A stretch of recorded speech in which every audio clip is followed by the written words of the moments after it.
Assalamualaikum warahmatullahi wabarakatuh. Di sini kami akan menunjukkan hasil diskusi kami tentang analisis kasus perang dagang US dan China. Anggota kami beranggotakan Aini Rufaidah, Muhammad Iksan, Mutara Naila, Saidina Ali, dan saya sendiri Theodor Tanius. Baik, latar belakang dari perang dagang antara Amerika Serikat dan China adalah konflik ekonomi. Kedua negara tersebut terlibat pada konflik itu dari tahun 2018.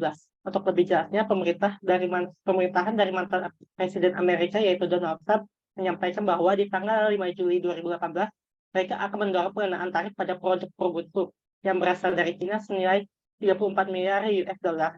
Dengan pengenaan tarif yang Cina peroleh dari Amerika, Cina pun membahas pada hari berikutnya dengan memberikan tarif berukuran sama pada produk-produk yang berasal dari Amerika. Dengan adanya pengenaan tarif yang diperoleh kedua negara tersebut, baik pemerintah Amerika dan Cina sejak saat itu telah memperlakukan tarif tambahan dan mengenakan hambatan perdagangan lebih lanjut. Sama beberapa tahun sebelumnya, perekonomian negara barat seperti Amerika Serikat sudah berupaya untuk membatasi peningkatan eksplosif dari ekonomi Tiongkok. Kebangkitan negara Cina selaku kekuatan ekonomi sudah mengganggu sistem perdagangan global, serta mengancam lintasan positif dari negara-negara barat.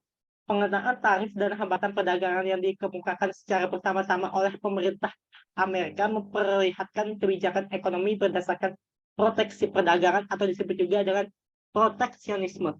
Para pendukung kebijakan tersebut percaya bahwa dengan adanya langkah-langkah proteksionis tersebut dapat melindungi produsen serta buruh dari berbagai macam industri dan sektor dalam negeri dari para pesaing asing.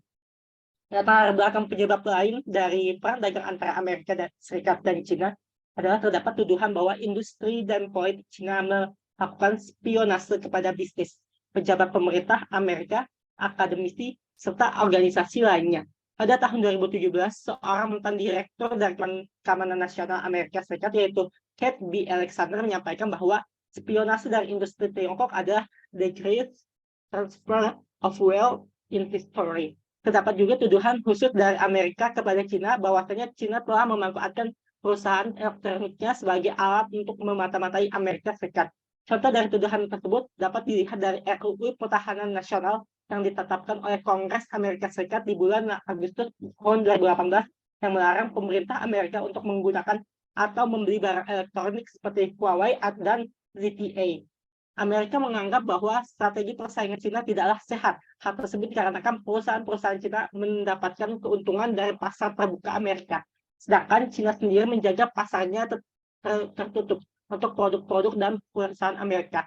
Persaingan yang tidak sehat tersebut memicu adanya output yang lebih rendah, penutupan pabrik, serta kehilangan pekerjaan dalam industri Amerika yang paling berpengaruh pada persaingan Cina. Next.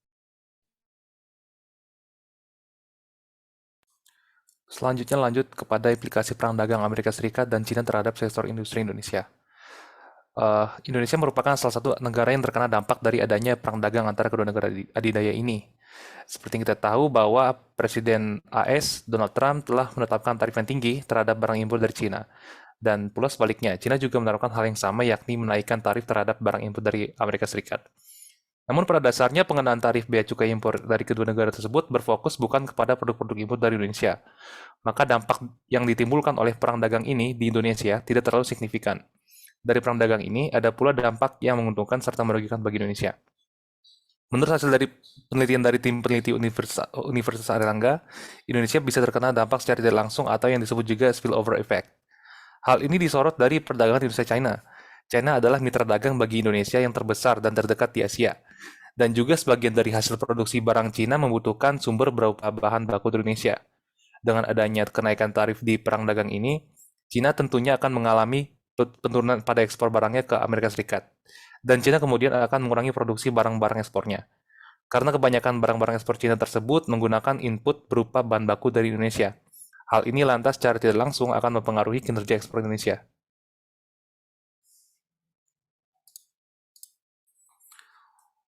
Lalu perang dagang Amerika Serikat Cina pun makin memanas hingga mencapai puncaknya di tahun 2019. Dapat dilihat dari grafik di sebelah kanan, tahun 2019 pertumbuhan ekonomi Indonesia tercatat sebesar 5,02%. Dari hal tersebut dapat dilihat bahwa pertumbuhan Indonesia mengalami penurunan apabila dibandingkan dari tahun 2018 di mana mencapai 5,17%. Perang dagang Amerika Serikat dan Cina telah mempengaruhi pertumbuhan ekonomi Indonesia. Karena proses ekspor Indonesia telah mengalami berbagai hambatan akibat dari peristiwa perang dagang ini. Sementara pendapatan ekonomi Indonesia sebagian besar mengandalkan dari hasil ekspor tersebut. Penurunan hasil ekspor tersebut terlihat dari menurunnya objek ekspor utama Indonesia ke AS dan Cina berupa komoditas bahan baku seperti minyak kelapa sawit dan batu bara. Pada tahun 2018, minyak kelapa sawit per tonnya berharga 556 dolar Amerika Serikat. Namun di tahun 2019 mengalami penurunan menjadi 500 dolar Amerika Serikat per ton. Sama halnya dengan harga batu bara yang awalnya di tahun 2018 berharga 88,3 dolar AS per tonnya, di tahun 2019 turun menjadi 65 dolar Amerika Serikat per ton. Salah satu industri di Indonesia yang terdampak dari perang dagang ini adalah industri tekstil dan produk tekstil atau ITPT. Tercatat ekspor tekstil dan produk tekstil Indonesia mengalami penurunan dari 3,5 miliar dolar Amerika Serikat pada tahun 2018 menurun sebesar 3,8% menjadi 3,37 miliar dolar Amerika Serikat di tahun 2019.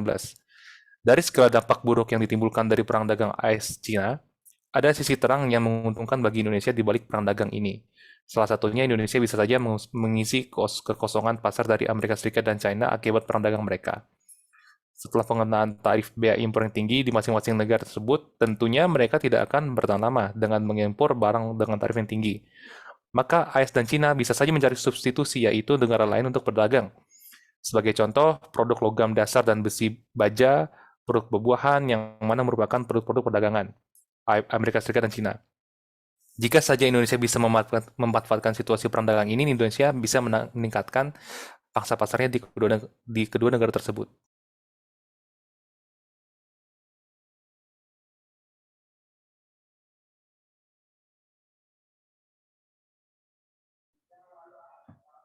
Potensi permasalahan dan peluang secara global. Resiko dari perang dagang Amerika Serikat dan Cina sangat berpengaruh bagi perekonomian negara karena resiko yang ada dari perang dagang ini membuat beberapa negara akan terhambat perekonomiannya, di mana permintaan global akan turun dikarenakan harga barang di pasar internasional akan berpotensi berada di tingkat bawah. Beberapa negara akan terancam dengan melambatnya ekonomi dari berbagai negara karena perang dagang ini melibatkan kedua negara yang memiliki pasar ekonomi global yang kuat. Jadi karena ini akan memiliki dampak yang berbahaya bagi banyak negara, terutama negara-negara berkembang. Apalagi suku bunga pasti akan naik karena hal tersebut. Kesulitan yang lain adalah bagian permasalahan ekspor impor yang dimana akan mempersulit beberapa negara juga. Karena menghambat ekonomi yang akan berakibat pada mata uang negara lain akan melemah karena dampak dari perang dagang tersebut. Memanfaatkan namun ada dalam peluang dari dampak perang ini adalah negara-negara bisa memanfaatkan peluang dari perang dagang ini dengan melakukan mitra kerjasama dengan negara-negara yang terlibat dengan perang dagang tersebut. Karena akan menguntungkan bagi negara yang bisa mengelola hal tersebut dengan adanya investasi, misalkan dari negara bekerja sama dengan negara Cina.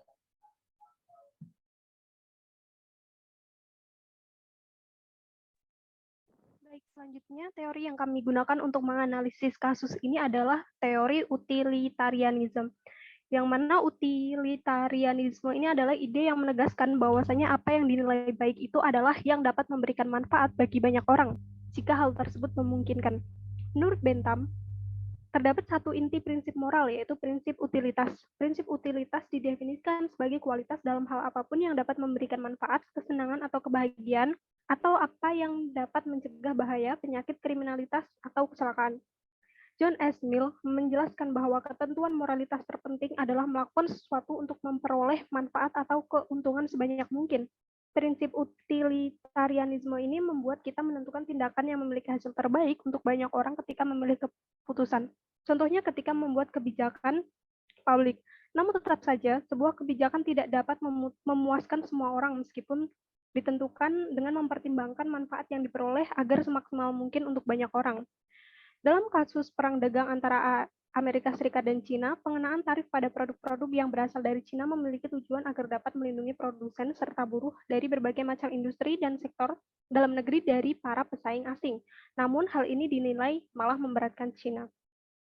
Selanjutnya, kelemahan dari teori utilitarianisme ini adalah dianggap bertentangan dengan prinsip keadilan. yang mana dianggap dapat menciptakan diskriminasi bagi kaum minoritas, karena pada dasarnya konsep ini berusaha memberikan keuntungan bagi banyak orang, bukan semua orang. Maka dari itu, kelompok-kelompok yang tidak mendapatkan manfaat bisa saja malah dirugikan dengan kebijakan yang telah dibuat. Lanjut.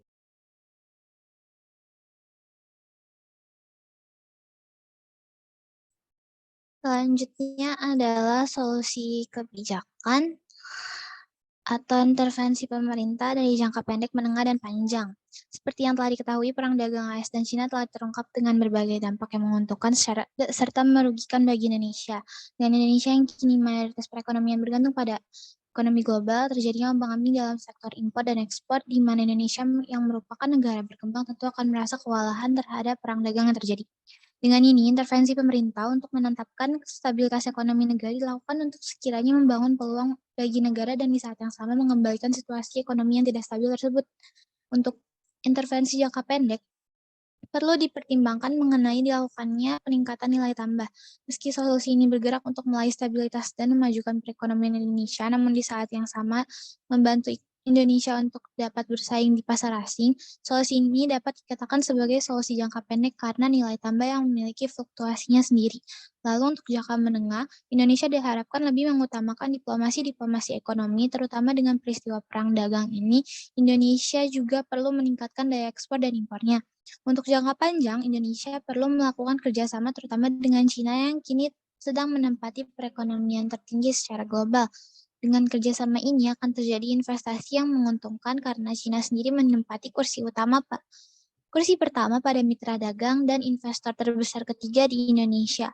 Maka dengan ini kepentingan keduanya akan berlangsung dengan kerjasama yang baik. Selanjutnya, Baik, kesimpulan dari kasus perang dagang antara Amerika dan Serikat adalah perang dagang antara Amerika Serikat dan Cina adalah perang dagang antara dua negara dengan perekonomian terbesar di dunia, yaitu Amerika dan Cina, sudah berlangsung sejak tahun 2018 lalu.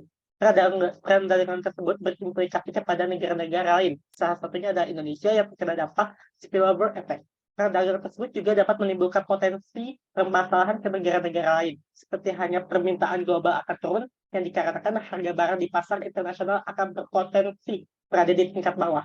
Oleh karena itu, negara lain perlu adanya solusi kebijakan. Contohnya seperti Indonesia yang menerapkan 3 solusi kebijakan dalam jangka panjang, menengah, dan pendek untuk mengatasi permasalahan yang akan terjadi karena perang dagang antara Amerika dan Cina. Next.